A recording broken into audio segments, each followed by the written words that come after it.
Humingi ako ng tulong sa anak kong mayor para sa gamutan ko. Umalis ka na dito. Marami pa akong problema. Sigaw niya lang sa akin sa opisina.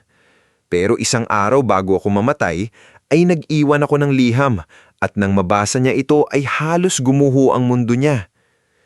Bago tayo mag-umpisa sa ating istorya, i-click mo muna ang subscribe button. Baka isa ka sa maging maswerteng subscribers ngayong araw dahil namimili tayo ng subscriber na seswertehin at mabibigyan ng regalo. At habang nakikinig ka sa kwentong ito, i-comment mo naman kung taga saan ka at anong oras ka nanonood ngayon. Malay mo, ang simpleng pag-comment mo pala ang maging simula ng magandang swerte sa buhay mo. Sa isang tahimik na barangay sa San Isidro Norte, may isang maliit na karinderyang nakatayo sa gilid ng palengke. Hindi ito magara, yari lang sa lumang kahoy ang dingding, yero ang bubong, at sa bawat pag-ulan ay kailangan pang saluhin ni Corazon Mariveles ang mga tulo gamit ang palanggana. Ngulit sa kabila ng kapayakan nito, kilala ng mga tindera, tricycle driver, estudyante at manggagawa ang karinderyang iyon dahil sa mainit na lugaw, murang ulam at higit sa lahat, sa ngiting hindi nauubos ng may-ari. Si Corazon o mas kilala sa tawag na Cora ay isang babaeng hindi sanay magreklamo sa buhay. Maputi na ang ilang hibla ng buhok niya kahit hindi pa siya ganun katanda. Ang mga kamay niya ay magaspang dahil sa taon-taong paglalaba, pagluluto, pagbubuhat ng timba at pagtitinda ng kakanin. Ngulit kapag ngumiti siya, tila nakakalimutan ng mga tao ang bigat ng araw nila. "Aling Cora, pautang muna ng 2 kanin ha, mamaya pa sahod ko," sabi ni Mang Isko Ramil, isang tricycle driver na halos araw-araw kumakain sa karinderya. Ngumiti si Cora habang naglalagay ng sabaw sa maliit na mangkok. "Naku Isko, kung isusulat ko lahat ng utang mo baka mas makapal pa sa libro ng anak ko," biro niya. Napakamot ng ulo si Mang Isko Ramil. "Babayaran ko rin yan, Aling Cora. Alam mo namang hindi ako nakakalimot." "Alam ko, kaya nga hindi rin ako kita nakakalimutang pakainin." Ganun si Cora. Kahit siya mismo ay kapos, marunong siyang magbigay. Hindi dahil marami siya, kundi dahil alam niya kung gaano kasakit ang magutom. May panahon sa buhay niya na mas payapa ang lahat. Noon, kasama pa niya ang asawa niyang si Eusebio Mariveles, isang masipag na trabahador sa palaisdaan. Hindi mayaman si Eusebio, pero mabait at may pangarap. Lagi nitong sinasabi kay Cora na balang araw, hindi na sila magtitinda sa ilalim ng araw. "Cora," minsan ay sabi ni Eusebio habang pinagmamasdan nila ang maliit nilang anak na si Alaric na natutulog sa duyan. "Ang batang yan, hindi yan pangkaraniwang bata. Matalino ang mata. Balang araw siya ang mag-aahon sa atin." Napangiti noon si Cora. "Hindi ko namang kailangan na iahon niya tayo. Ang gusto ko lang lumaki siyang mabuting tao." "Pareho yon," sagot ni Eusebio. "Ang tunay na umaahon sa buhay, hindi nakakalimot sa pinanggagalingan." Ngulit hindi lahat ng pangarap ay hinahayaan ng tadhana na lumaki ng buo. Isang madaling araw, habang papasok sa palaisdaan, nadulas si Eusebio sa lumang tulay ng kawayan. Natagpuan siyang wala ng buhay bago pa man sumikat ang araw. Mula noon, ang lahat ng bigat ay napunta sa balikat ni Corazon. Nung mga panahong iyon, 5 taong gulang pa lamang si Alaric. Payat, mahiyain, ngunit palaging may hawak na lapis at papel. Habang nagtitinda si Corazon ng suman at puto sa palengke, nakaupo lang si Alaric sa tabi ng kahon ng pininda, nagsusulat ng kung ano-ano.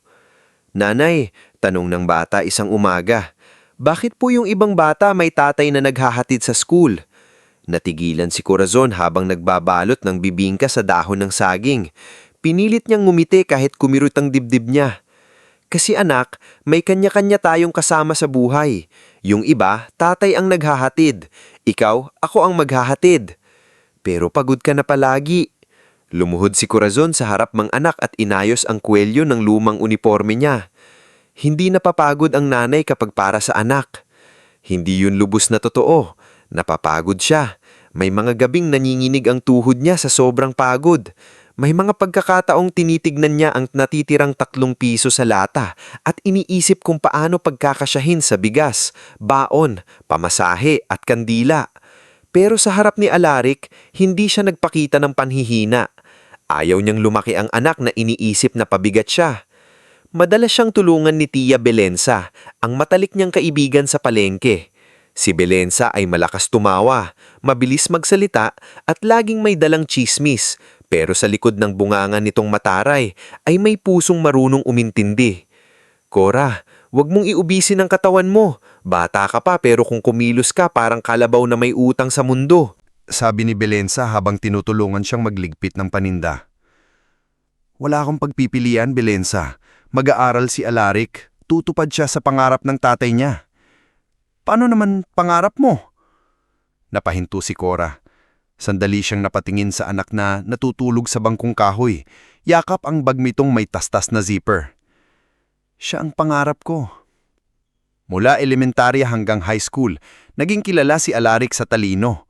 Palagi siyang nasa honor roll. Sa tuwing may recognition day, si Cora ang laging pinakamagaspat damit, ngunit pinakamalakas pumalakpak. Minsan suot niya lang ang lumang bestida na ilang beses na niyang tinahi, pero kapag tinatawag ang pangalan ng anak, tumatayo siya ng buong pagmamalaki. First honor, Alaric Mariveles. Anak ko yan! Hindi mapigilang bulaslas ni Cora habang pumapalakpak. May ilang magulang na napapatingin sa kanya. May ilan ding ningingiti, may ilan namang lihim na mangungutya. Pero walang pakialam si Cora. Para sa kanya, bawat medalya ni Alaric ay parang gantimpala sa lahat ng gabi, hindi siya kumain para may pambaon ng anak. Minsan, habang pauwi sila galing sa school, hawak ni Alaric ang certificate at medalya niya. Nay, kapag yumaman ako, bibilhan kita ng malaking bahay, sabi ng bata. Ayoko ng malaking bahay. Bakit po? Gusto ko lang bahay na hindi tayo nagkakahiyaan sa isa't isa. Hindi naintindihan iyon ng batang Alaric noon. Tumawa lang siya at niyakap ang nanay niya. Ngunit habang tumatanda si Alaric, unti-unting nagbago ang mundo niya. Nang makapasok siya sa isang kilalang universidad sa Maynila gamit ang scholarship at tulong ng ilang taong naantig sa sipag ni Cora, doon niya unang naramdaman ng hiya. Nakita niya ang mga kaklase niyang nakakotse, may bagong sapatos, may mamahaling relyo, at may mga magulang na abogado, doktor o negosyante. Sa unang buwan niya sa kolehiyo, tuwing dadalawin siya ni Cora dala lang supot ng sinaing at adobong niluto sa bahay, masaya siyang sumasalubong. Ngunit habang tumatagal, napansin ni Cora na hindi na lumalabas agad si Alaric kapag tinatawag siya sa dormitory. Isang hapon, dumating si Cora na pawis dahil galing pa siya sa palengke. May dala siyang plastic container ng ginisang munggo at pritong galunggong. Anak, tawag niya sa labas ng dorm, dala ko paborito mo. Lumabas si Alaric, pero hindi na tulad ng dati ang ngiti niya. Tumingin muna siya sa paligid, tila sinisiguro kung may kaklasing nakakakita. Nay, bakit ka pumunta dito nang hindi nagsasabi? Namiss lang kita. At baka kasi puro noodles na naman kinakain mo. Busy ako, Nay. May group study kami. Sandali lang naman ako. Napabuntong hininga si Alaric. Next time, tawag ka muna. Nakakahiya kasi kapag bigla kang pumupunta rito na ganyan. Natigilan si Cora. Tiningnan niya ang suot niyang kupas na blusa at lumang tsinelas. Ramdam niya ang biglang bigat sa dibdib, pero ngumiti pa rin siya. Ay, oo nga naman. Pasensya na anak, hindi ko naisip. Kinuha ni Alaric ang pagkain at mabilis na pumasok. Naiwan si Cora sa labas, hawak ang bakanting supot. Nang makalayo siya, sa kanya pinunasan ng luha sa gilid ng mata. Sa kolehiyo rin nakilala ni Alaric si Claudette Virena, anak ng kilalang pamilya ng mga politiko. Maganda, elegante at sanay makuha ang gusto. Noong una, hinangaan ni Alaric ang kumpiyansa nito. Sa bawat usapan nila, mas lalo niyang naramdaman na ang mundo ni Claudette ang mundong gusto niyang pasukin. Alaric, may potential ka, pero kung gusto mong umasenso, kailangan mong matutong pumili kung sino ang isasama mo sa imahe mo. Anong ibig mong sabihin? Hindi sapat ang talino. Sa politika, mahalaga ang dating. Ang pinagmumulan minsan inspirasyon, pero minsan pabigat din kung hindi mo kayang ayusin ang kwento. Tumawa lang si Alaric, pero tumimo sa kanya ang mga salitang iyon.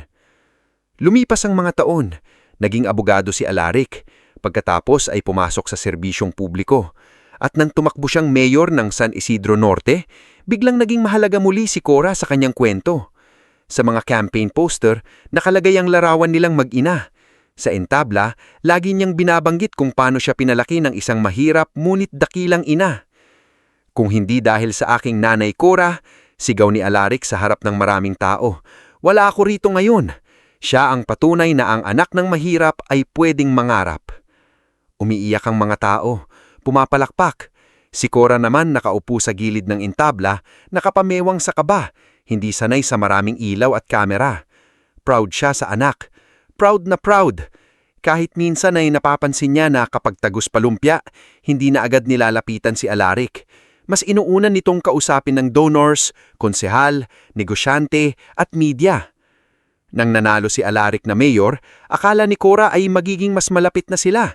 Akala niya ngayon na narating na ng anak ang pangarap, magkakaroon na sila ng panahon para bumawi sa mga nawalang taon. Ngunit kabaliktaran ang nangyari. Mas naging basalo si Alaric, mas naging formal. Kapag bumibisita si Cora sa City Hall, kinakausap siya ng sekretarya na parang hindi ina ng mayor. Ma'am Cora, may meeting pa si mayor. Sabi ni Lyra, isa sa staff, sandali lang naman sana, may dala akong nilagang saba. Paborito niya ito noong bata siya. Akin na lang po, ipaparating to. Minsan ay narinig ni Cora si Claudette na asawa na ngayon ni Alaric habang kausap nito ang isang event coordinator. Please make sure hindi masyadong exposed si Mami Cora sa press area, baka kung anong masabi. Alam mo naman, hindi sanay sa formal events. Hindi galit ang pagkakasabi, pero mas masakit dahil tila natural lang kay Claudette na itago si Cora. Nang gabing iyon, umuwi si Cora sa maliit niyang bahay sa likod ng karinderya. Tahimik niyang inilapag ang dala niyang saba sa mesa. Hindi na niya ito pinadala kay Alaric. Kinain niya mag-isa kahit halos wala siyang gana. Sa kabila ng lahat, ipinagtanggol pa rin niya ang anak sa mga kapitbahay. Aling Cora, hindi ka na raw pinapansin ng anak mong mayor? Tanong ng isang tindera minsan. Umiling si Cora. Hindi ganon, maraming lang siyang trabaho. Mabigat ang responsibilidad ng isang alkalde. Pero nanay ka niya. Oo, kaya nga kailangan ko siyang intindihin. Iyon ang lagi niyang sinasabi. Intindihin ang anak. Pagpasensyahan ang anak. Huwag gambalain ang anak. Hanggang sa isang umaga, habang nagluluto siya ng sinigang sa karinderya, bigla siyang napahawak sa dibdib. Umikot ang paningin niya. Nabitawan niya ang sandok at napaupo sa bangko. Naku Cora, sigaw ni Tia Belenza nang makita siyang namumutla. Anong nangyayari sa'yo? Wala ito, pilit na sabi ni Cora. Nahihilo lang ako. Pero maya-maya ay umubo siya. Nang ilayo niya ang panyo sa bibig, nakita ni Belenza ang bahid ng dugo. Diyos ko, Cora. Tinangka ni Cora na itago ang panyo. Huwag kang maingay, baka marinig ng mga customer. Customer pa ba iniisip mo? Dugo yan! Doon pumasok si Nurse Mireya Soliven, kapitbahay nilang papunta sana sa health center. Nakita niya ang panyo at agad lumapit. Aling Cora, kailan pa ito? Matagal-tagal na rin, pero ubo lang siguro. Mahigpit na hinawakan ni Mireya ang kamay niya. Hindi simpleng ubo ang dugo, kailangan niyong magpatingin.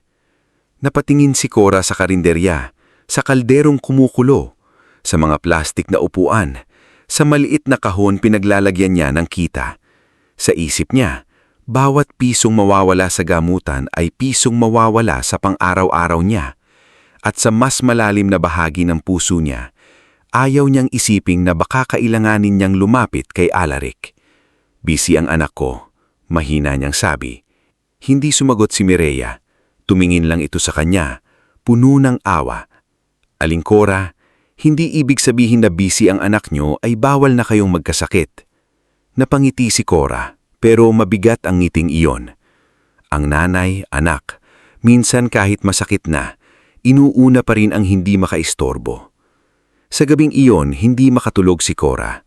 Nakahiga siya sa manipis na kutsyon, nakatitig sa lumang litrato nila ni Alaric noong graduation nito ng elementarya. Sa larawan, yakap siya ng anak, parehong nakangiti, parehong tila walang takot sa bukas. Dahan-dahan niyang hinawakan ng frame. Anak, bulong niya sa dilim, sana maalala mo pa rin ako kahit mataas na ang narating mo. Sa labas, mahina ang ulan. Tumutulo ang bubong sa isang sulok ng bahay. Bumangon si Cora para maglagay ng palanggana. Ngunit nang tumayo siya, muli siyang nahilo. Napakapit siya sa dingding at napapikit. Hindi pa niya alam kung gaano kalala ang sakit niya. Hindi pa niya alam na ang katawang matagal niyang pinilit maging matibay ay unti-unti na palang sumusuko. At hindi pa niya alam na sa susunod na mga buwan, ang anak na minsan niyang inahon sa putik ay siya ring magbibigay sa kanya ng sugat na mas malalim pa kaysa karamdaman. Kinabukasan, hindi na binuksan ni Cora ang karinderya sa karaniwang oras. 5:00 pa lang ng umaga ay dapat kumukulo na ang lugaw, nakasalang na ang kape at nakahanda na ang mga pritong isda sa mga driver at tindera sa palengke. Pero nang dumaan si Mang Isko Ramil, sarado pa rin ang maliik na bintana ng karinderya. Nakabanting ang lumang karatula sa pinto. Sarado muna. Napahinto si Mang Isko sa harap ng tindahan. Hindi siya sanay na walang amoy ng sinangag at walang boses ni Cora na bumabati sa kanya. "Aling Cora, gising ka na ba dyan?" Tawag niya sa makakatok sa kahoy na pinto. Ilang saglit ang lumipas bago bukman ang pinto. Lumabas si Cora na nakabalabal kahit mainit na ang umaga. Maputla ang labi niya at halatang pinipilit lang niyang tumayo ng tuwid. "Naku Isko, pasensya na. Wala muna akong paninda ngayon." Mahina sabi. "Hindi panindang ipinunta ko. Kumusta ka? Narinig ko kay Belenza umubo ka raw kahapon ng dugo." Agad umiwas ng tingin si Cora. "Kaunti lang yun. Baka napapagod lang." Aling Cora, wag mo naman akong gawing bata. Matagal na kitang kilala. Kapag sinasabi mong napagod ka lang, ibig sabihin may tinatago kang mabigat. Hindi nakasagot si Cora. Humawak siya sa gilid ng pinto habang unti-unting bumababa ang tingin niya sa sahig. Noon dumating si Nurse Mireya Sullivan, may dalang maliit na bag at payong. Hindi na siya nagtanong kung ayos lang si Cora. Diretso siyang pumasok sa loob. "Aling Cora, ngayon na tayo pupunta sa health center. Kinausap ko na si Dr. Tadeo. Hihintayin niya tayo." "Mireya, wala akong perang..." "Libre muna ang check-up. Ako na ang bahala sa proseso. Ang importante, makita kayo ng doktor." Sumingit si Mang Isko. "Ako na maghahatid sa inyo. Walang bayad. At huwag ka nang tumanggi, Aling Cora, dahil kung tumanggi ka, bubuhatin kita sa tricycle." Napangiti ng bahagya si Cora, ngulit mabilis ding napalitan ng kaba ang mukha niya. Hindi siya takot sa doktor, mas takot siya sa maaaring marinig. Pagdating nila sa munting health center ng San Isidro Norte, nadatnan nilang nakaupo sa opisina si Dr. Tadeo Alcantara, isang lalaking nasa 50 anyos. Kalmado magsalita, ngunit seryoso ang mata. Matagal na siyang doktor sa bayan at kilala niya si Cora bilang babaeng mas inuuna pang pakainin ng pasyente kaysa sarili. "Cora," sabi ni Dr. Tadeo habang tinitignan ang resulta ng paunang pagsusuri, "kailangan nating magpalaboratory at chest scan sa district hospital. Hindi ko gustong takutin ka, pero hindi normal ang pag-ubo ng dugo lalo na kung matagal ka nang nanghihina." "Dok, sabihin niyo na lang po kung anong gamot ang iinumin ko. Kailangan ko pa pong magbukas ng karinderya bukas." Tumingin si Dr. Tadeo sa kanya ng may lungkot. "Hindi lahat nadadaan sa gamot na mabibili sa butika. Kailangan nating malaman ang sanhi at habang maaga pa, dapat kumilos na tayo." Pinisil ni Mireya ang kamay ni Cora. "Hindi kayo nag-iisa." Tumanggo si Cora, pero sa loob niya, isa lang ang naiisip niya. Saan siya kukuha ng pambayad kung limala ito? Hindi sapat ang kita sa karinderya. Ang naipon niya ay halos wala dahil kahit ngayong matanda na si Alaric ay may mga panahong nagpapadala pa rin siya ng tahimik na tulong sa mga batang scholar sa simbahan. Hindi niya kayang tiisin ang kabataang walang bahon dahil nakikita niya sa kanila ang dating Alaric. Lumipas ang 2 linggo ng pabalik-balik na pagsusuri. Sa bawat biyahe sa ospital, tila mas bumibigat na ang mga hakbang ni Cora. Isang hapon, pinaupo siya ni Dr. Tadeo sa maliit na opisina. Naandun si Nurse Mireya at Tia Belenza na hindi na mapakali sa tabi. "Cora," sabi na maingat ng doktor, "may nakitang seryosong impeksyon at komplikasyon sa baga mo. Hindi ito basta-basta. Kailangan mo ng mas tuloy-tuloy na gamutan at kung maaari, mas maayos na pasilidad." Nanlamig ang mga kamay ni Cora. Gagaling pa ba ako, Doc? Hindi agad sumagot si Dr. Tadeo. May laban pa, pero kailangan nating simulan agad. Hindi pwedeng puro tihis. Napayuko si Cora. Magkano po? Nagkatiginan sina Mireya at Belenza. Yun ang tanong na ayaw nilang marinig mula sa kanya dahil alam nilang sa puso ni Cora kapag mahal ang gamutan, ibig sabihin ay dapat na lang siyang tumigil. May mga charity program, paliwanag ni Mireya. May malalapitan tayong opisina, social services, at pwedeng humingi ng endorsement. Sa anak mo, biglang sabi ni Belenza, hindi na makapagtigil. Mayor ang anak mo, Cora. Kung may unang dapat tumulong sa'yo, siya yon. Agad umiling si Cora. Marami siyang trabaho. Trabaho? Napataas ang boses ni Belenza. Ikaw ang nanay niya.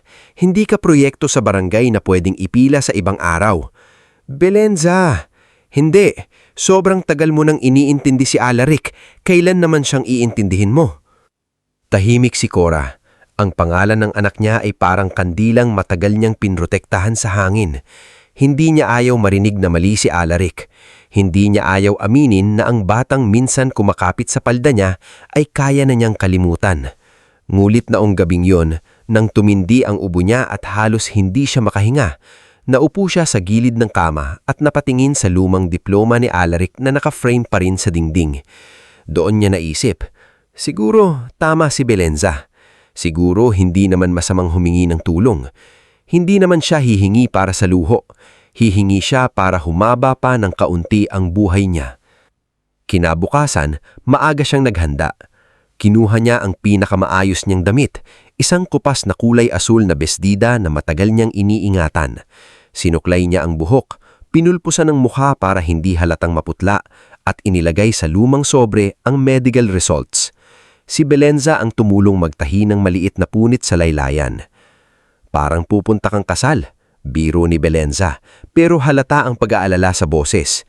Hindi naman pwedeng magmuha akong kawawa sa harap ng anak ko.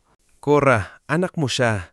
Dapat kahit ano pang itsura mo, yakapin ka niya. Napangiti si Cora ng malungkot. Sana ganun pa rin. Sumakay siya sa tricycle ni Mang Isko papuntang City Hall. Habang bumibiyahe sila, dumadaan sila sa mga poste kung saan nakadikit pa rin ang mukha ni Mayor Alaric Maribeles. Maayos ang buhok, suot ang barong, may ngiting puno ng tiwala. Sa ilalim ng poster, nakasulat, Serbisyong may puso para sa bawat pamilya. Napatitig si Cora sa salitang pamilya. Aling Cora, sabi ni Mang Isko mula sa harap, sabihin mo lang kung gusto mong samahan kita sa loob. Wag na Isko, baka nakakahiya. Kaya ko ito. Pagdating niya sa City Hall, ramdam agad ni Cora na hindi na ito ang simpleng munisipyo noon. May bagong fountain, malalaking tarpaulin ng proyekto at mga gardya na mahigpit ang tingin sa bawat pumapasok. Sa lobby, may pila ng mga taong humihingi ng tulong medikal, burial assistance, scholarship at permit. Dati, kinakamayan sila ni Alaric sa kampanya. Ngayon, halos walang makalapit sa kanya. Lumapit si Cora sa reception desk. Naroon si Lira, ang sekretarya ni Alaric, nakasuot ng blazer at abala sa cellphone. Miss Lira, mahinang tawag ni Cora. Tumingin si Lira at bahagyang nagulat. Ay, Ma'am Cora, kayo po pala. Pwede ko bang makausap si Alaric kahit sandali lang? May appointment po ba kayo sa mayor? Napakorap si Cora. Appointment? Anak to siya. Hindi alam ni Lira kung ano ang isasagot. Sa halip, tumayo siya at pumasok sa inner office. Ilang minuto ang lumipas bago siya bumalik. Ma'am, pinapaupo muna po kayo. Titingnan daw po kung may available na time si Mayor.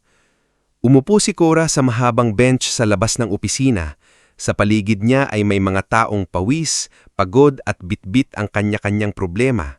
Isang matandang lalaki ang may hawak na reseta, isang ina ang may kasamang batang may lagnat, isang magsasaka ang may dokumentong gusot sa kamay. Nakita ni Cora ang sarili niya sa kanila. Mga taong umaasang ang nasa loob ng opisina ay may panahon para makinig. Ilang oras ang lumipas, 2, 3. Hindi siya kumain. Hindi rin siya uminom dahil ayaw niyang maabutan siya sa banyo kapag tinawag na siya. Minsan, naririnig niya ang tawanan mula sa loob ng conference room. Minsan, lumalabas ang mga lalaking naka-Amerikana, may bitbit na folder at nakangiting parang tapos na ang malaking usapan. Sa loob ng opisina, abala si Alaric. Kasama niya si Claudette, ang political advisor na si Dario Fulgente at ang negosyanteng si Leandro Cosimbing. Nakalatag sa mesa ang mapa ng tabing ilog kung saan may planong itayong commercial complex. Mayor, sabi ni Leandro, kapag natuloy ito, tataas ang revenue ng bayan. You will be remembered as the man who modernized San Isidro Norte. Tumanggo si Dario. At magandang bala ito sa susunod na eleksyon, pero kailangan nating linisin ang area. Maraming informal settlers dyan, maraming drama. Si Claudette naman ay nakasandal sa upuan, malamig ang mukha. You have to be decisive, Alaric. Hindi pwedeng puro awa. Ang politika, hindi charity. Napahawak si Alaric sa sintido. Alam ko, pero kailangan nating ayusin ang relocation. Relocation can be handled later, sagot ni Leandro. Ang importante, pirmahan natin ang memorandum bago kumontra.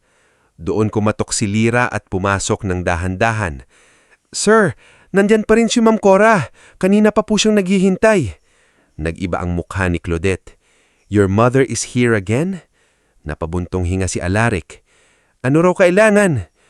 May hawak po siyang medical papers. Nanhimik ang opisina. May munting kirot na dumaan sa dibdib ni Alaric pero mabilis niya itong tinakpan ng inis.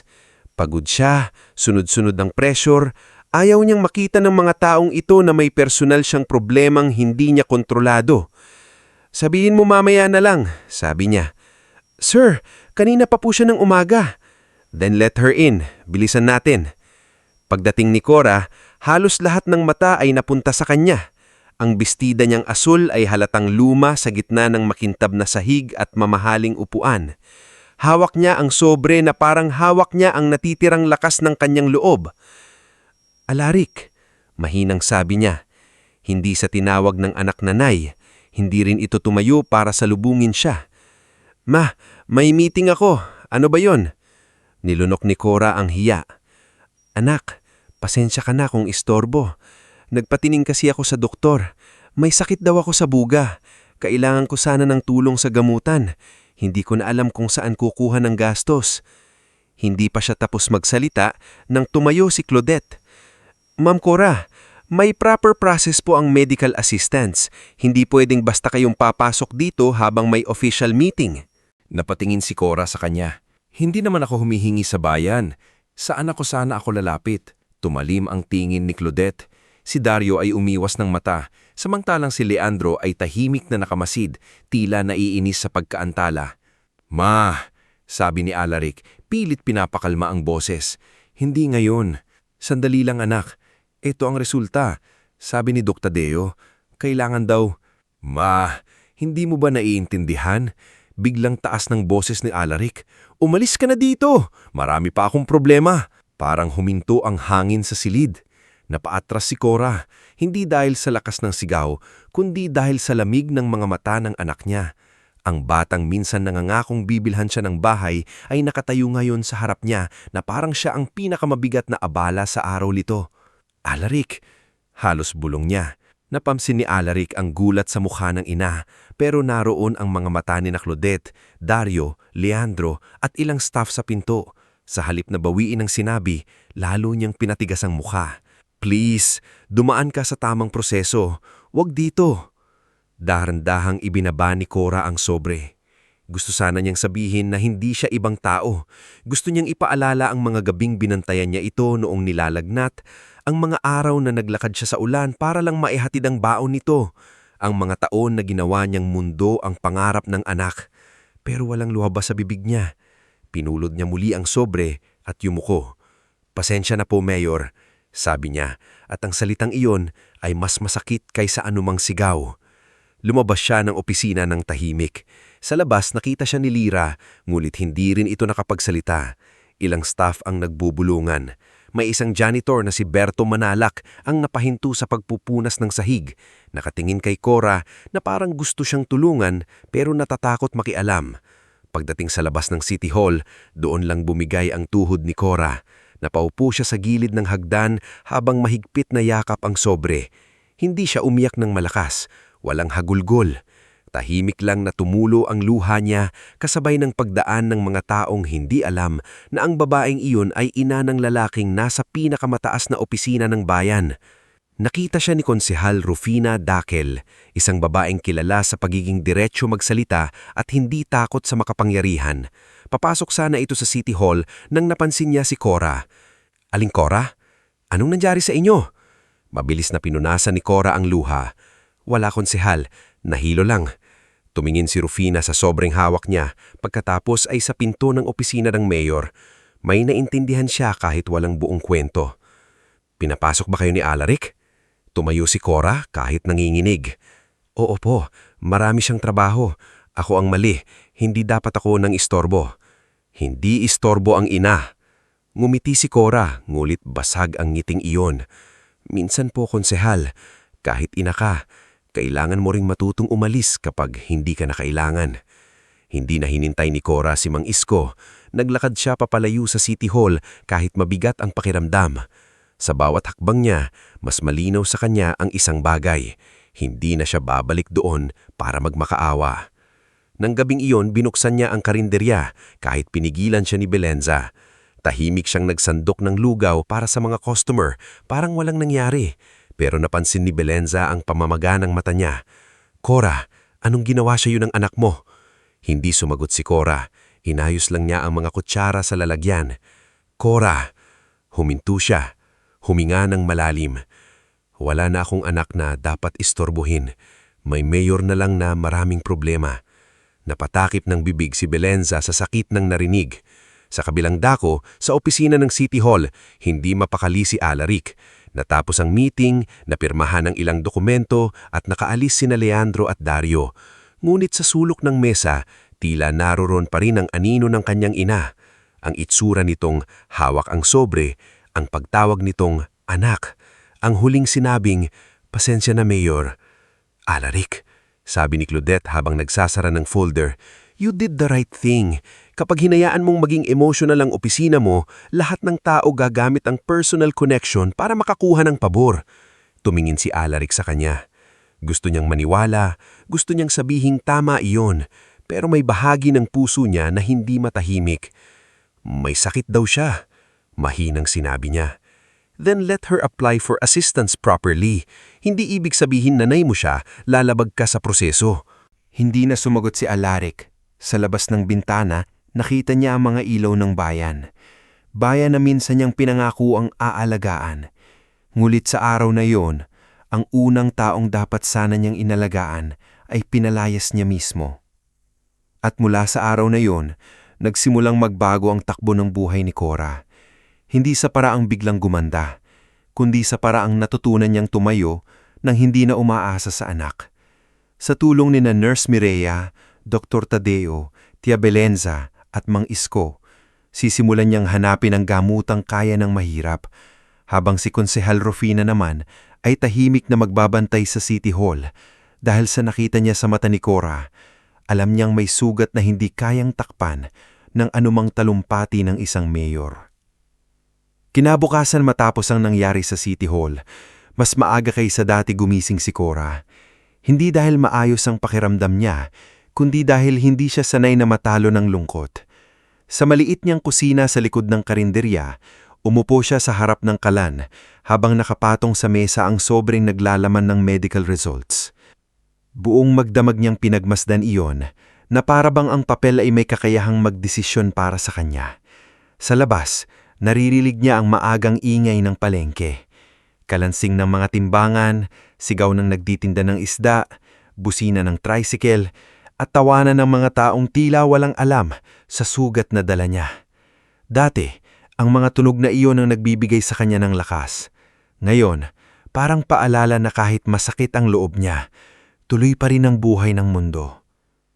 Dahan-dahan niyang binuksan ang sobre at muling tinignan ang resulta. Hindi niya lubos maintindihan ang mga salitang medikal, pero sapat na ang sinabi ni Dr. Tadeo para malaman niyang hindi na ito simpleng ubo. Kailangan niyang kumilos. Hindi na para humaba ang buhay niya ng walang dahilan, kundi para hindi masayang ang mga natitirang araw sa sama ng loob. Pumasok si Tia Belenza na hindi na kumakatok. Ganon na sila kalapit. "Cora, bakit bukas ang ilaw mo? Hindi ka ba natutulog?" Tanong nito habang may dalang pandesal at maliit na supot ng kape. "Hindi ako makatulog." "Dahil sa anak mo?"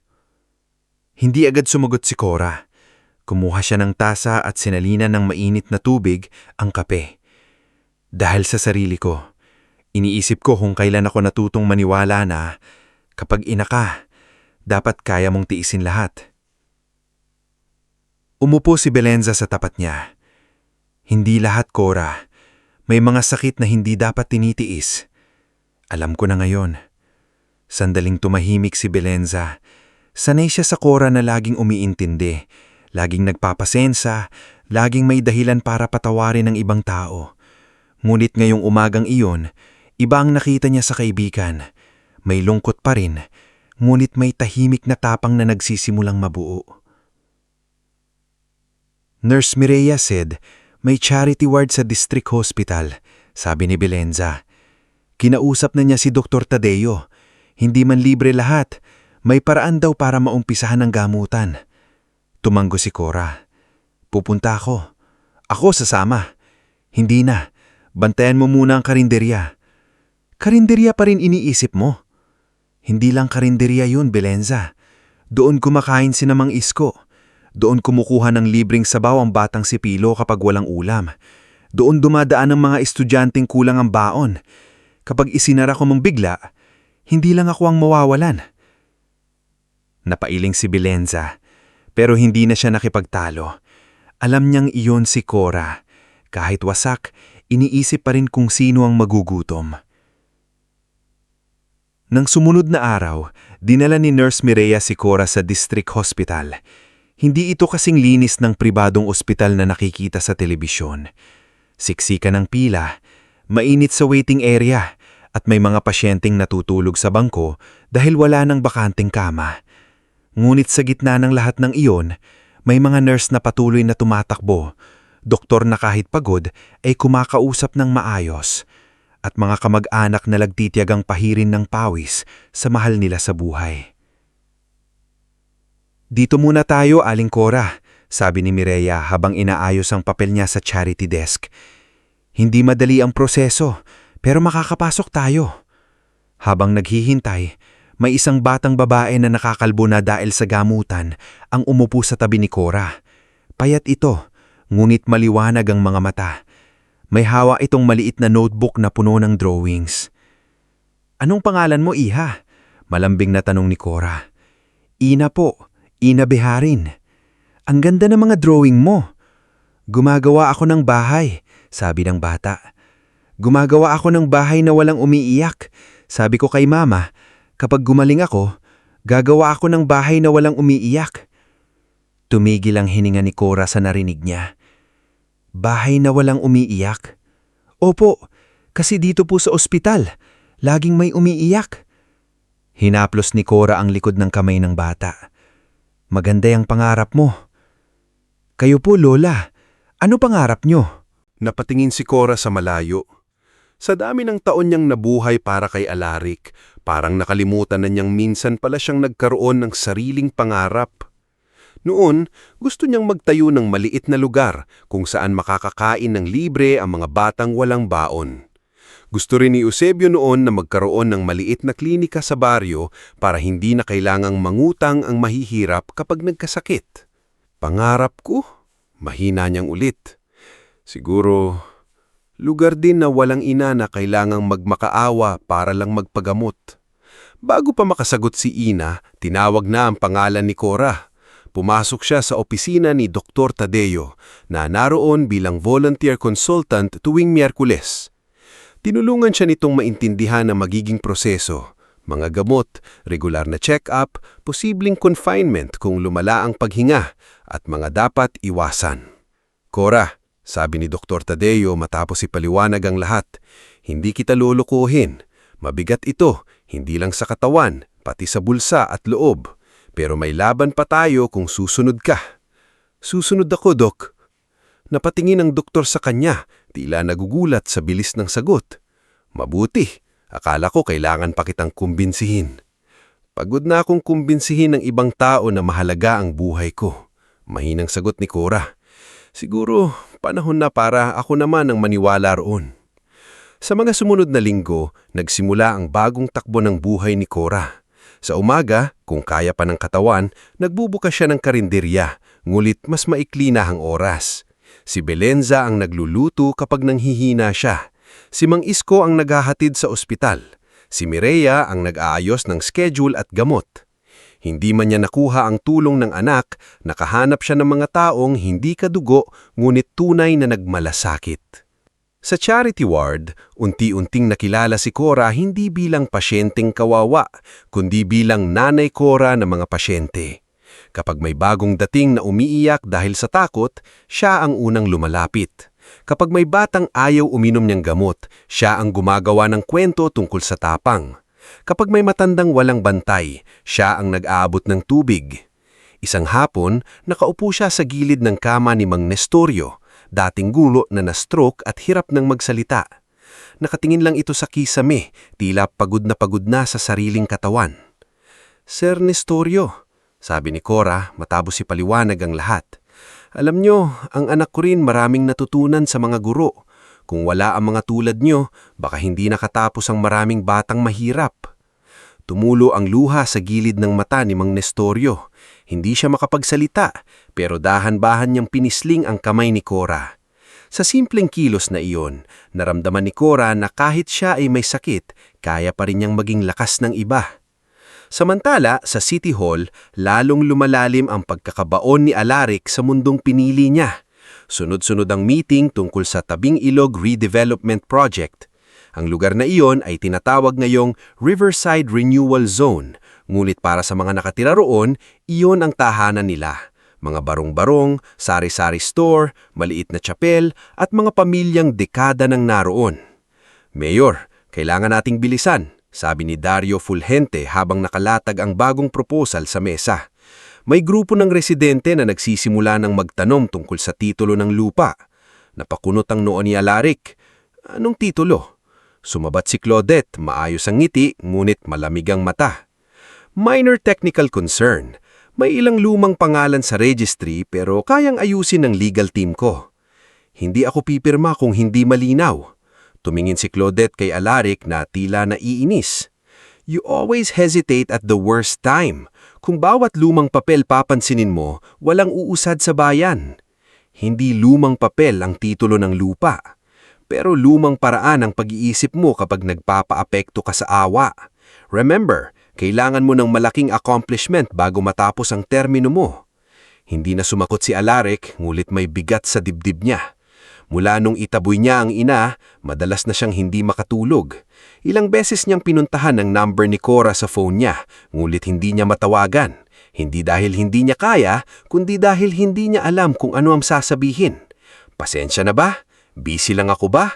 O kamusta ang sakit mo kahit ilang linggo niyang itong binaliwala? Isang gabi, habang nag-iisa siya sa opisina, pumasok si Lyra dalang ilang dokumento. Napansin nitong nakatitig si Alaric sa lumang campaign photo nila ni Cora. Sir, maigat niyang sabi, may ipapasign po. Kinuha ni Alaric ang folder, ngulit bago siya pumirma, napatanong siya. Lyra, may balita ka ba kay Mama? Nag-alanghanin si Lyra. Narinig ko po sa health center, nagpapagamot daw po sa district hospital. Sinong kasama niya? Si Nurse Mireya po minsan, si Mang Isko, si Tia Belenza. Tahimik na tumanggo si Alaric. Parang may tinik na bumaon sa lalamunan niya. Iba ang kasama ng ina niya sa gamutan. Iba ang nag-aakay. Iba ang nagdadala.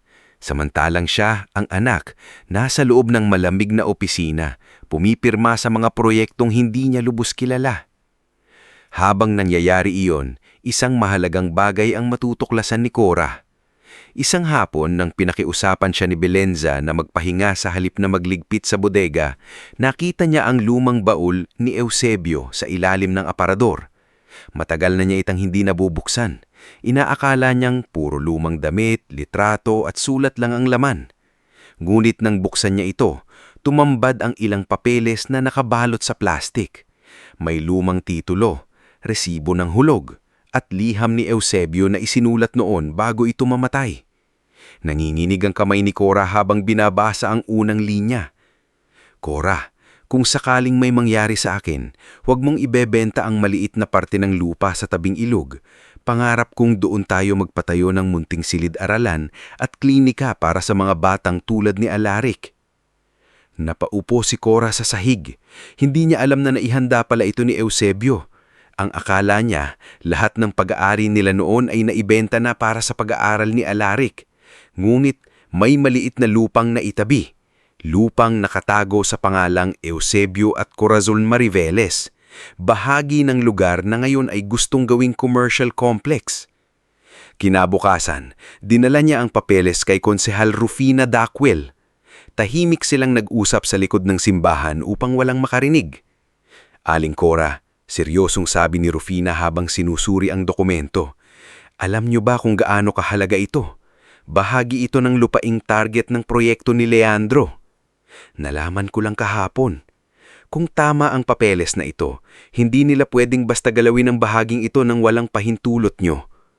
Napatingin si Cora sa mga dokumento. Ayokong gamitin ito para saktan si Alaric. Hindi ito pananakit, proteksyon ito. Hindi lang para sa inyo, kundi sa mga taong mapapaalis. Gusto kong malaman kung kaya pa niyang piliin ang tama, sabi ni Cora. Kung sasabihin ko agad, baka mapilitan lang siya. Gusto kong makita kung may natitira pa sa batang pidalaki ko. Napabuntong hininga si Rufina. At kung wala na, pimikit si Cora. Matagal bago siya sumagot. Kung wala na, saka ko gagawin ang dapat. Mula noon, nagsimula siyang magsulat gabi-gabi. Hindi ito reklamo, hindi rin simpleng pamamaalam. Sa lumang notebook na binili ni Yana sa hospital gift shop at ibinigay sa kanya bilang regalo, isinulat ni Cora ang lahat. Kung paano niya minahal si Alaric, kung paano niya pinilit mabuhay matapos mamatay si Eusebio, kung paano siya nasaktan sa City Hall, at kung paano niya pa ring pinipiling huwag mamuhi. Minsan, nahuli siya ni Mireya na nagsusulat habang nakaupo sa kama ng charity ward. Liham po ba yan, Aling Cora? Tumanggo siya. Para kay Alaric. Ibibigay niyo na po ba? Hindi pa. Hindi pa siya marunong makinig. Paano kung huli na? Napatingin si Cora sa bintana. Sa labas, kulay kahel ang dapit hapon, parang apoy na dahan-dahang lumalamig. Kung huli naman, sana ang liham ang gumising sa kanya. Sa mga sumunod na buwan, mas humina ang katawan ni Cora, ngulit mas lumakas ang loob niya. Natuto siyang tumanggap ng tulong ng hindi ikinakahiya. Natuto siyang ngumiti kahit walang kasiguraduhan. At higit sa lahat, natuto siyang makita na ang halaga niya ay hindi nasusukat sa pagtingin ng anak niyang naligaw sa sariling ambisyon. Sa kabilang panig ng bayan, si Alaric ay patuloy na pinupuri sa entablado, kinukuhanan ng litrato at tinatawag na huwarang lider. Ngulit sa bawat palakpak, mas naririnig niya ang katahimikan ng ina. Sa bawat pirma niya sa dokumento, mas bumibigat ang kamay niya.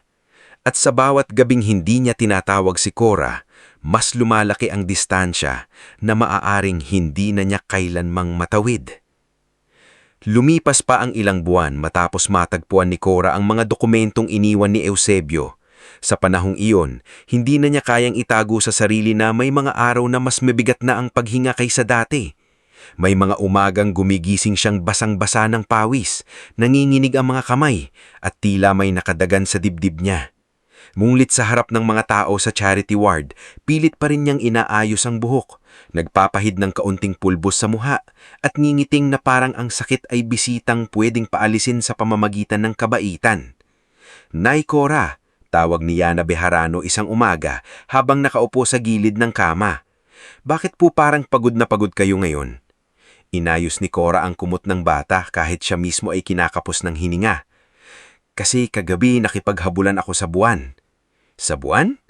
Oo, sabi ko sa kanya, huwag muna siyang magmadaling lumubog. Marami pa akong gustong isulat. Tumawa ng mahina si Ina.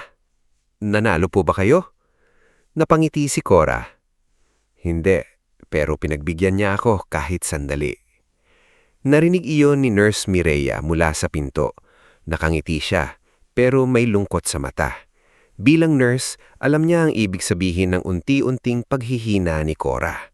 Bilang kaibigan, ayaw niya pang tanggapin. Sa bawat injeksyon, bawat schedule ng gamot, bawat pagtulong niya kay Cora na umupo, nararamdaman niyang ang babaeng minsang pinakamatibay sa buong palengke ay unti-unti nang napapagod.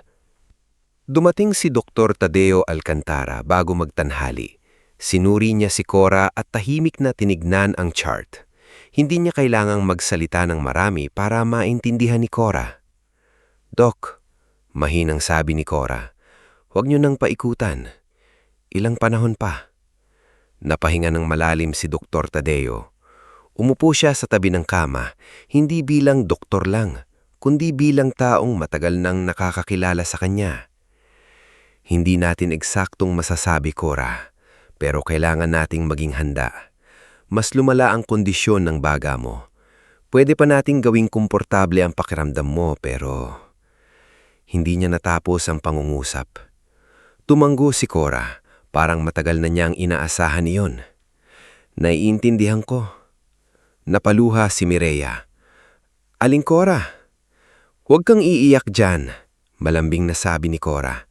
"Baka akalain ng ibang pasyente ako ang nurse at ikaw ang may sakit." Pinilit ni Mireya ng umiti, pero hindi niya napigilan ng luha. Nang hapon din iyon, dumating sina Tia Belenza at Mang Isko Ramil. May dala si Belenza na sopas kahit alam niyang kaunti na lang ang nakakakain ni Cora. Ang Mang Isko naman ay may dalang maliit na radyo dahil alam niyang mahilig makinig si Cora sa lumang kundiman. "Cora, dinalhan kita ng sopas," sabi ni Belenza habang pilit na masigla ang boses. "Huwag kang maarte. Nilagyan ko yan ng manok, hindi puro sabaw."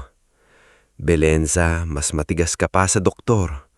Mas magaling ako sa doktor pagdating sa sopas." Napangiti si Cora. Tinanggap niya ang maliit na kutsara at sumubo kahit hindi niya gaanong malasahan.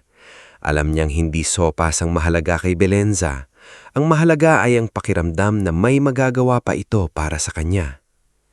Si Mang Isko naman ay tumayo sa paanan ng kama, hindi mapakali. Sanay siyang maingay, sanay magbiro, pero ngayon ay parang nawalan siya ng tamang salita. "Aling Cora, kapag gumaling ka, ililibre mo ako ng lugaw, ha?" "Libre? Lagi ka namang libre, Isko." "Hindi utang lang yung na matagal bayaran." "Kung ganon, baka umabot sa apo mo ang bayad." Tahimik silang nagtawanan. Sa likod ng tawang iyon, alam nilang may takot na nakatago. Ngulit ayaw ni Cora na ang huling alaala sa kanya ay puro pag-iiyak. Kaya kahit hina ang katawan, pinili niyang maging ilaw pa rin sa maliit na silid ng ospital. Kinagabihan, habang medyo tahimik ang ward, hiniling ni Cora na mapag-isa sila ni Konsehal Rufina Dacuel. Dumating si Rufina dala ang brown envelope at maliit na folder. Matagal na niyang tinutulungan si Cora na ayusin ang mga dokumento tungkol sa lupa sa tabing ilog, ang lumang plano ni Eusebio at ang liham para kay Alaric. "Handa na po ba kayo?" tanong ni Rufina, mababa ang boses. Tumanggo si Cora. Mula sa ilalim ng unan, inilabas niya ang makapal na liham na ilang buwan niyang isinulat. Hindi pantay ang sulat sa huling mga pahina dahil nanginginig na ang kamay niya. Ngunit bawat linya ay malinaw na galing sa pusong matagal nagtiis. "Ito ang ibibigay mo kay Alaric, pero hindi ngayon.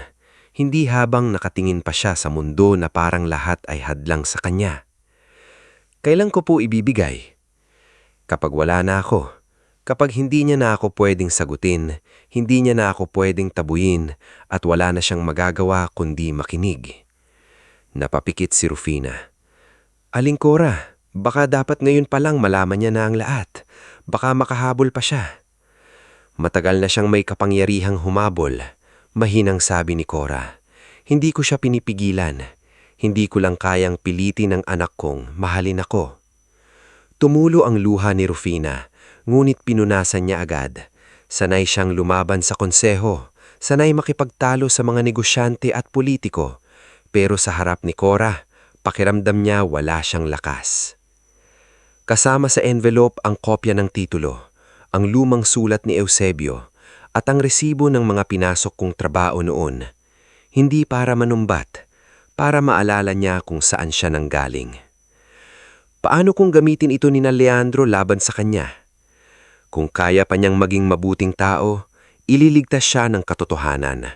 Kung hindi na, ang katotohanan din ang magpapabagsak sa kanya. Mahigpit na hinawakan ni Rufina ang envelope.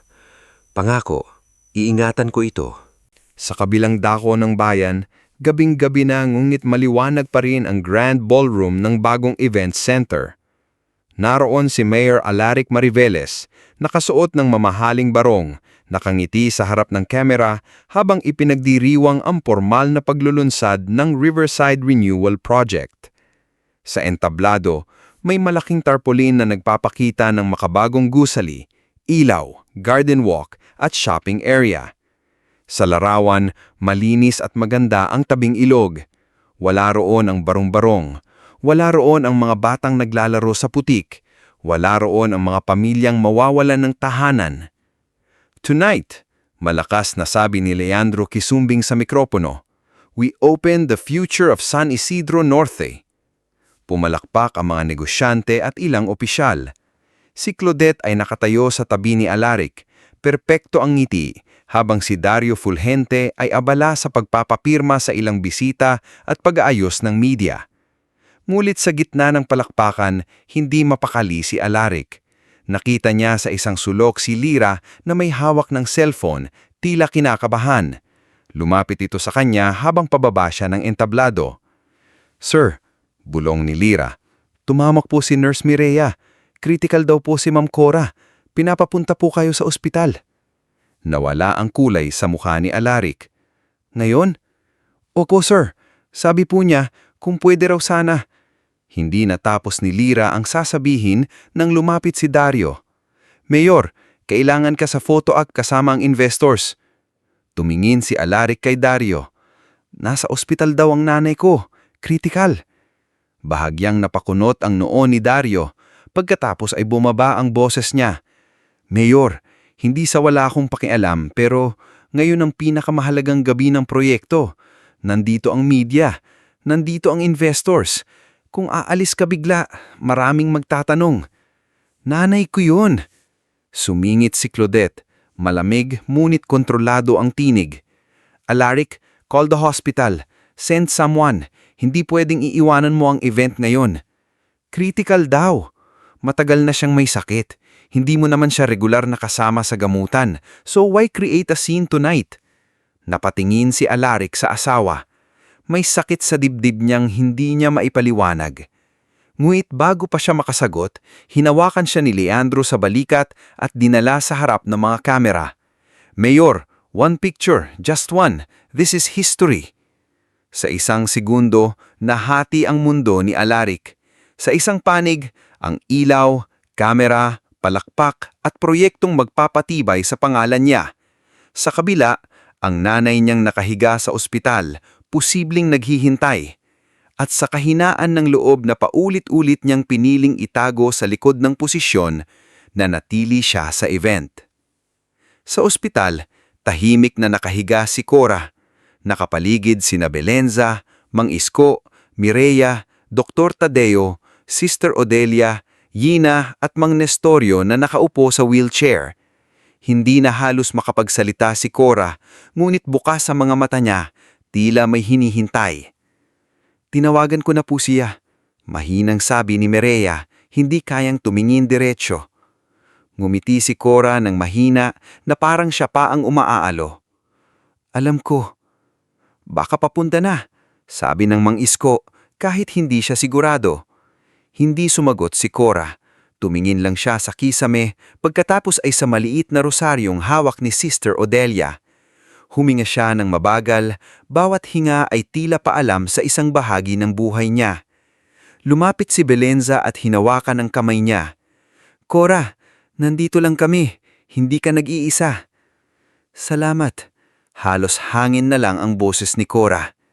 Si Yina na pinayagan ng nurse na dumalaw sandali ay lumapit sa gilid ng kama. Nay Cora, kapag gumaling ako, itutuloy ko po yung bahay na walang umiiyak. Pinilit ni Cora na itaas ang kamay at haplusin ang pising ng bata. Gawin mo, pero lagyan mo rin ng kusina para may lugaw. Napahagulhol si Yina at yinakap siya ng marahan. Hating gabi na nang humina ng husto ang pulso ni Cora. Lumapit si Dr. Tadeo, sinuri siya at tumingin kay Mireya. Wala siyang sinabi pero naintindihan ng lahat. Ang silid ay napuno ng tahimikan na mas mabigat pa kaysa iyakan. Bago tuluyang pumikit, hinanap ng mata ni Cora si Mireya. Sabihin mo sa anak ko, putol-putol niyang sabi. Lumapit si Mireya, umiiyak. Opo, Aling Cora, ano po? Nung bata siya, hindi ko siya binitawan. Hinto siya para huminga. Sana balang araw, hindi na rin siya bitawan ng sarili niya. Iyon ang huling malinaw na salitang narinig nila kay Cora. Ilang sandali pa, tuluyan na siyang pumanaw. Walang malakas na sigaw sa umpisa. Parang lahat ay natakot basagin ang tahimikan.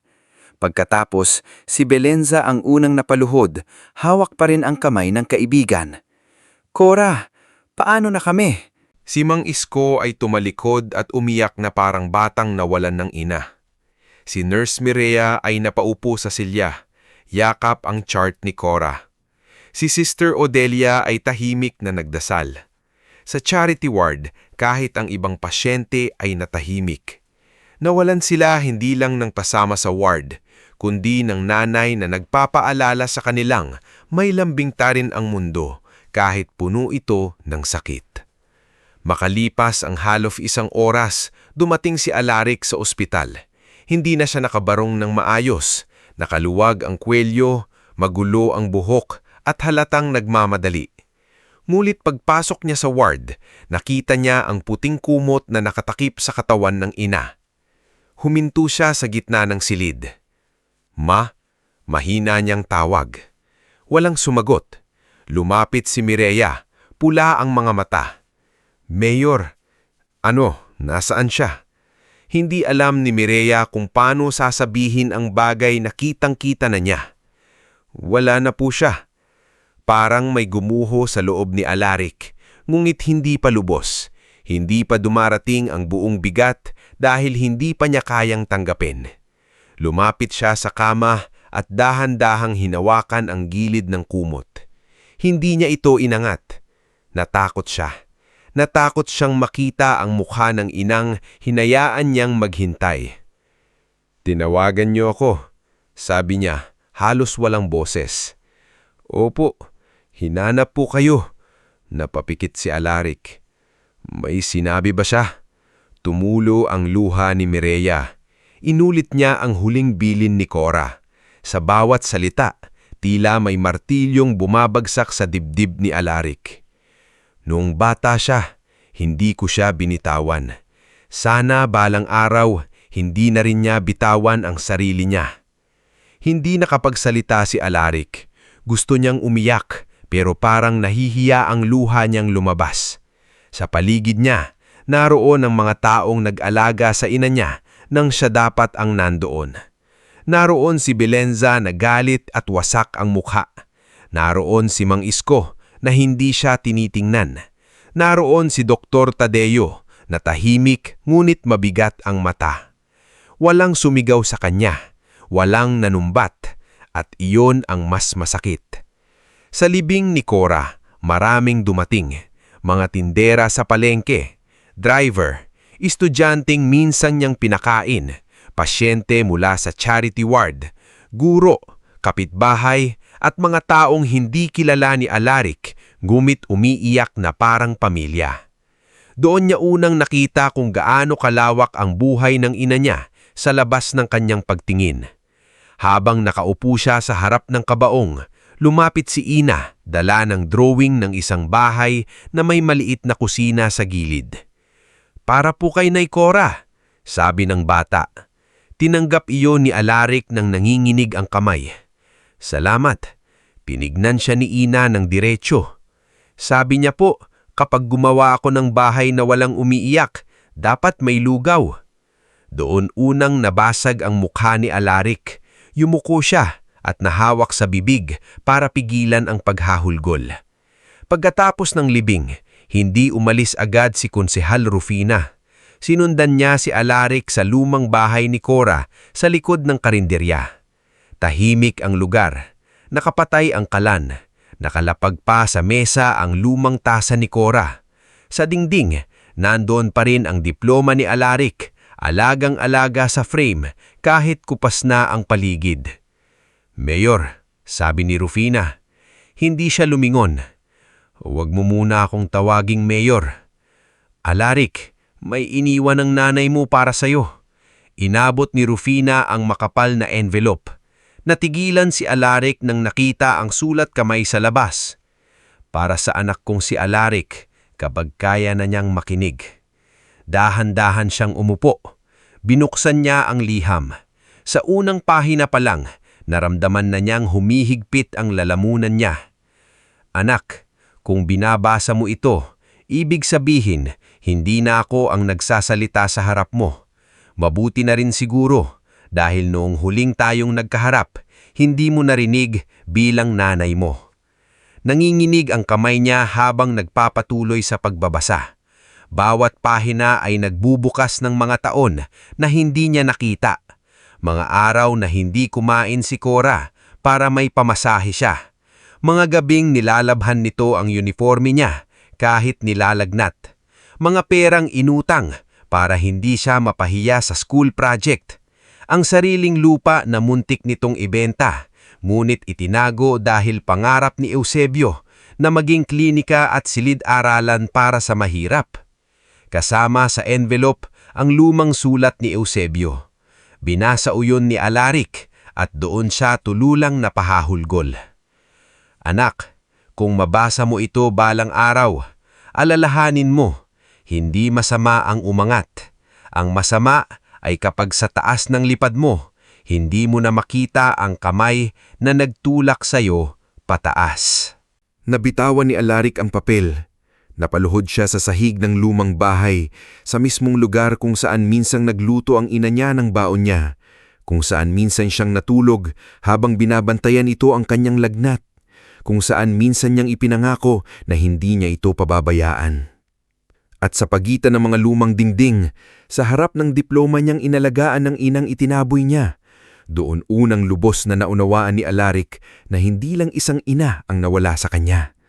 Nawala ang huling taong nagmahal sa kanya bago pa siya naging mayor, bago pa siya nagkapangalan, bago pa siya natutong ikahiya ang sariling pinagmulan.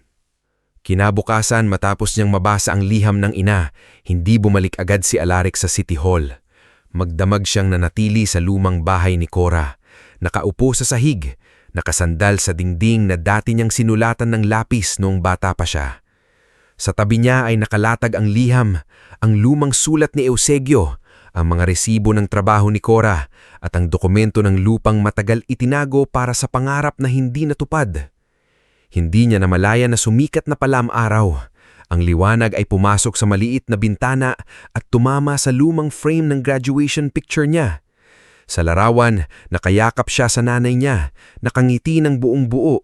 Walang hiya, walang takot, walang politikang bumabalot sa puso. "Paano kita nakalimutan, Nay?" Bulong niya, halos hindi marinig kahit siya mismo. "Paano ko nagawa yun?" Tahimik ang bahay. Wala nang boses ni Cora na magtatanong kung kumain na ba siya. Wala nang kaluskos ng kutsara sa kawali. Wala nang mabagal na yapak sa kusina. Ang naiwan na lang ay mga bagay na hindi niya pinansin noong buhay pa ang ina. Ang tinuping tuwalya sa upuan, ang rosaryong nakasabit sa pako, ang lumang kahon ng gamot at ang maliit na lata ng barya sa tabi ng aparador. Binuksan niya ang lata. Akala niya simpleng ipon lang iyon ni Cora. Mulit sa loob ay may maliliit na papel na may sulat. "Para sa batang walang baon." para sa gamot ni Mang Nestorio, para sa pamasahe ni Ina. Napaupo ng tuwid si Alaric. Kahit may sakit, kahit walang-wala, naglalaan pa rin pala ang ina niya para sa ibang tao. Doon tuluyang bumagsak ang kapal ng mukha niya. Hindi na niya napigilan ng iyak. Hindi iyon mahinang pagluluha ng isang politikong sanay magtago ng emosyon. Iyon ay iyak ng isang anak na huli nang naunawaan na ang babaeng itinaboy niya ay hindi kailanman tumigil magmahal. Maya-maya narinig niya ang mahinang katok sa pinto. Pagbukas niya, nakita niya si Tia Belenza. Nakapamewang ito, mamamaga ang mata, ngulit matigas ang muka. "Hindi ako nandito para aliwin ka," bungad nito. Tumanggo si Alaric. "Alam ko po." "Kung buhay pa si Cora, siguro pinagkape ka pa niya. Pero ako, hindi. Hindi ko kayang magkunwari na hindi ako galit." "Karapatan niyo pong magalit." Pumasok si Belenza at tumingin sa paligid. Alam mo ba ilang gabi siyang umiiyak na hindi niya sinasabi? Alam mo ba ilang beses kong sinabihan na puntahan ka ulit? Pero masagot niya, baka raw istorbo siya. Anak ka niya, Alaric, pero pinaniwala mo siyang istorbo siya. Napayuko si Alaric. Walang depensa, walang paliwanag, wala na siyang kayang sabihin na hindi magiging maliit sa harap ng katotohanan. "Pasensya na po," mahinang sabi. "Hindi sa akin yan, sa kanya. Pero wala na siya." Mas tumindi ang kirot sa dibdib niya. "Alam ko. Kung totoong nagsisisi ka, huwag mong gawing palabas. Huwag kang magpa-picture sa puntod niya. Huwag mong gamitin sa talumpati. Gawin mo ang hindi mo nagawa noong buhay siya. Piliin mo ang tama kahit walang pumapalaktak." Iniwan ni Belenza ang salitang yun sa kanya at lumabas. Sa unang pagkakataon sa mahabang panahon, may taong sinabihan kay Alaric na hindi natakot sa posisyon niya. At sa unang pagkakataon, hindi siya nasaktan dahil napahiya siya. Nasaktan siya dahil tama ito. Pagdating niya sa City Hall ng tanghali, naghihintay na sina Claudette, Dario Fulgente at Leandro Kiswembing.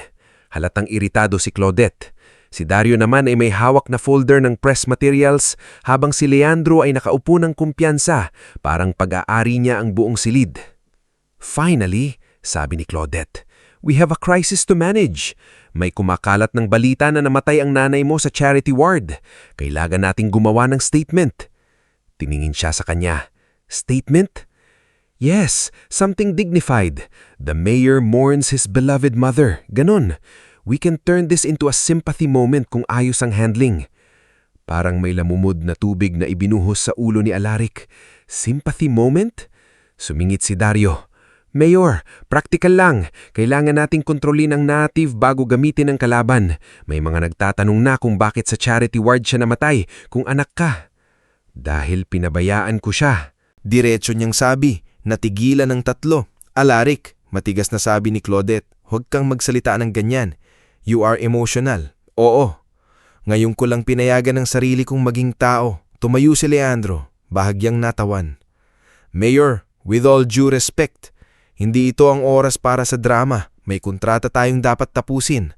Ang Riverside Project, hindi matutuloy." Nawala ang ngiti ni Leandro. "Excuse me, hindi matutuloy hanggat hindi iniimbestigahan ang lahat ng titulo, relocation plan at pondo. At lalo nang hindi matutuloy kung may pamilyang mapapaalis para lang yumaman ng ilang tao." Namulang ang mukha ni Dario. "Mayor, delikado yan.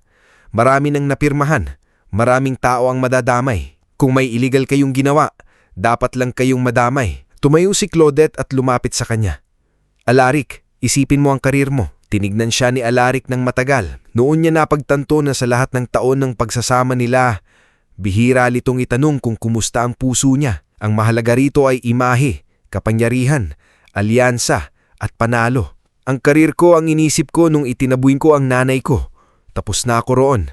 Nagbanta si Leandro, nakakasuhan siya. Nagalit si Dario at sinabing mawawala ang suporta ng konseho. Si Claudette naman ay malamig na nagsabing hindi siya sasama sa pagbagsak na pinili ni Alaric. Ngunit hindi na umatras si Alaric. Nang araw na iyon, ipinatawag niya si Konsehal Rufina Dakkel, ang legal office at ang ilang kinatawan ng mga residente sa tabing ilog. Sa unang pagkakataon, hindi siya umupo sa dulo ng mahabang mesa parang hari. Umupo siya sa tabi ng mga residenteng dating tinatawag lang sa papel bilang affected families. Nandoon ang manghingisdang si Kadomeng Saliwan, ang tindera ng isda na si Aling Perla Mautak, at ang batang guro na si Sabrina Olmedo na nagvo-volunteer sa informal school sa tabing ilog. Hindi ko po kayo kakausapin ngayon bilang mayor na may sagot sa lahat. Kakausapin ko kayo bilang taong nagkamali. May proyekto akong pinayagan na hindi ko lubos sinuri at may ina akong namatay na hindi ko natulungan. Hindi ko na mababago ang huli. Pero pipigilan kong may madamay pang ibang ina, ama at anak dahil sa pagkabulag ko. Tahimik ang silid. Hindi agad naniwala ang mga tao. Bakit sila maniniwala? Matagal nang sanay ang mahihirak sa pangakong nauuwi sa papel. Ngulit nang ilabas ni Rufina ang dokumento ng lupa ni Eusebio at Cora. Nagsimulang mabuo ang malinaw na laban. May bahagi ng lupaing ito na hindi pwedeng galawin. At may indikasyon na minadali ang proseso para makuha ang buong lugar. Nag-utos si Alaric ng internal audit. Ipinasa niya sa Provincial Legal Office ang mga dokumento. Hindi nagtagal, lumabas ang mga irregularidad. Peking consent forms mula sa ilang residente, overpriced consultancy fees at transaksyon na dumaan sa mga kumpanyang konektado kay Leandro. Nadawit si Dario bilang tagapag-ayos ng lagayan sa ilang miyembro ng komite. Mabilis ang naging pagbagsak. Ang mga dating pumapalakpak kay Alaric ay biglang nanahimik. Ang mga dating aliado ay nagsilayo. Si Claudette, dala ang mga alahas at ilang maleta, umalis sa bahay nila at nagbigay ng maikling pahayag sa media na matagal na raw siyang concerned sa emotional instability ng asawa. Hindi na hinabol ni Alaric. Sa totoo lang, doon lang siya muling nakahinga. Sa press conference, humarap siya sa bayan. Wala siyang makapal na speechwriter. Wala ring palamuting salita. Nasa tabi niya sina Rufina, Dr. Tadeo, Nurse Mireya, Chabelenza, Mang Isko, at ilang residente sa tabing ilog. Ako po si Alaric Mariveles. Ako po ang inyong mayor. At ako rin po ang anak na nagpabaya sa sariling ina. Nagbulong-bulungan ng mga reporter. Hindi ko ito sinasabi para humingi ng awa. Sinasabi ko ito dahil matagal akong nagtago sa likod ng magandang imahe. Ginamit ko ang sakripisyo ng nanay ko sa kampanya. Pero nung siya ang nangailangan, itinaboy ko siya. Wala akong karapatang tawagin ang sarili kong lingkod bayan kung ang unang taong dapat kong pinaglilingkuran ay pinabayaan ko. Maraming nagulat, may natuwa, may nainis, may nagsabing palabas lang iyon. Ngulit nagpatuloy siya. Simula ngayon, ipapatigil ang Riverside Renewal Project habang iniimbestigahan ang lahat ng kontrata. Handa akong harapin ng anumang kaso, audit at parusang dapat sa akin kung may pinabayaan akong proseso. Hindi ko na mababago ang nanay ko. Pero sisimulan kong itama ang mga bagay na kaya pang itama. Hindi siya pinatawad ng bayan sa isang araw. Hindi ganun kadali ang sugat. May mga nagprotesta pa rin. May mga nagsabing huli na ang lahat. May mga tumawag sa kanyang plastic. Tinanggap niya iyon. Hindi na siya nakipagtalo. Hindi na siya nagpatawag ng troll pages para ipagtanggol siya. Sa halip, humarap siya sa imbestigasyon. Napatunayang may direktang kasalanan sina Dario at Leandro sa pandaraya sa dokumento at panunuhol. Si Dario ay kinasuhan at kalaunan ay nakulong matapos tumistigo ang ilang tauhan. Si Leandro naman ay na-freeze ang ilang ari-arian habang dinidinig ang kaso. Si Claudette, bagamat hindi agad napatunayang direktang sangkot sa transaksyon, tuluyang nawala sa politikal na eksena ng San Isidro Norte matapos mabunyag ang mga mensahe niyang nagtutulak na ituloy ang proyekto kahit kulang ang konsultasyon. Si Alaric naman ay suspende habang iniimbestigahan ng administrative lapses sa opisina niya. Noong una, inakala ng marami na aalis siya sa bayan. Pero nanatili siya. Araw-araw, pumupunta siya sa lumang karinderya ni Cora, hindi para magtago, kundi para maglinis, magayos at tumulong kay Belenza na magpakain sa ilang batang walang baon. Isang araw, habang naghihiwa siya ng sibuyas, pumasok si Mang Isko. "Mayor," tawag nito, sanay pa rin sa dating titulo. "Alaric na lang, Mang Isko." Umupo ang matanda at pinagmasdan siya. "Marunong ka palang maghiwa ng sibuyas." "Hindi po, kaya nga umiiyak ako." Napangiti ng kaunti si Mang Isko. "Akala ko dahil sa nanay mo." Tumigil si Alaric. "Araw-araw po iyon." Hindi na nagsalita si Mang Isko, pero sa unang pagkakataon, Hindi na puro galit ang tingin nito sa kanya. Lumipas ang 2 taon. Hindi na bumalik sa pagka-mayor si Alaric. Hindi rin niya hinabol ang posisyon.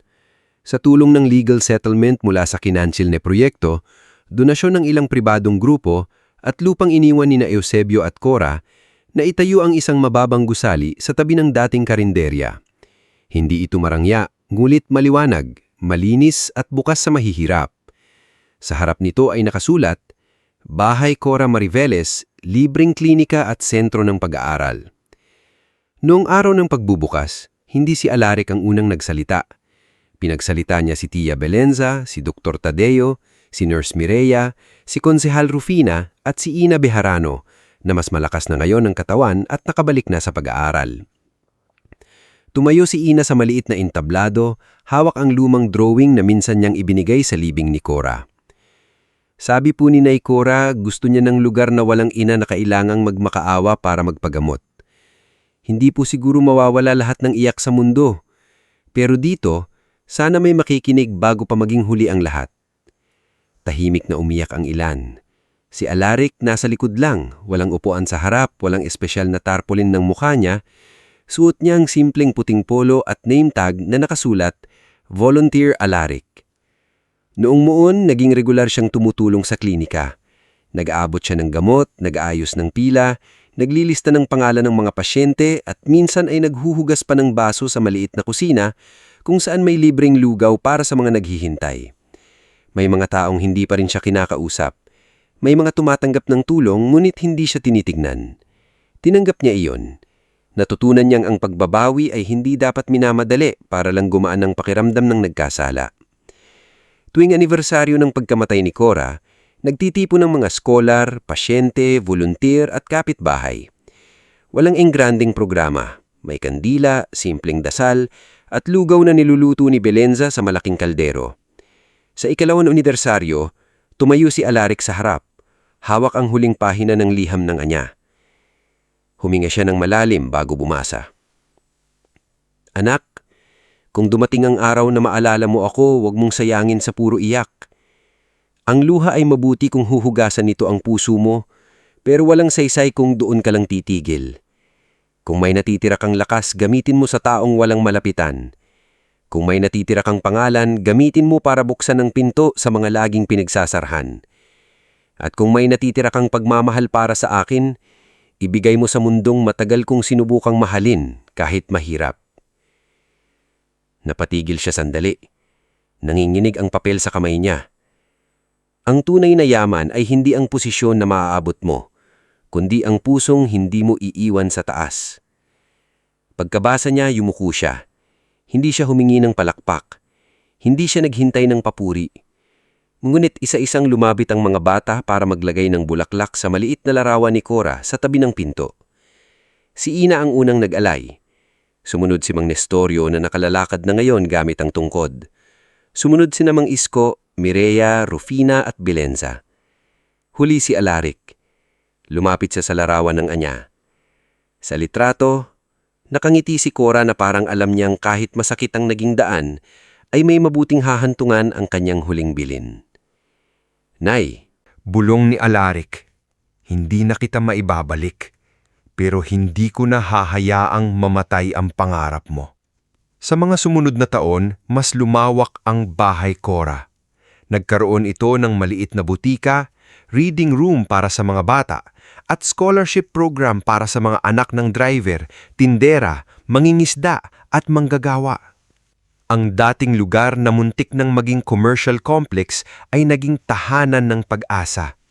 Hindi man nawala ang lahat ng problema sa San Isidro Norte, may isang pinto ng pwedeng katukin ng mga taong dati walang malapitan. At sa tuwing madaling araw, bago dumating ang unang pasyente, binubuksan ni Alaric ang maliit na kusina, nagsasalang ng lugaw at inilalagay sa pader ang lumang karatulang galing sa karendarya ng ina. Kumain ka muna, baka kaya pa nating lumaban. Doon nagtapos ang kwento ni Cora Mariveles, hindi sa libingan, hindi sa liham, at hindi sa pagkakamali ng anak.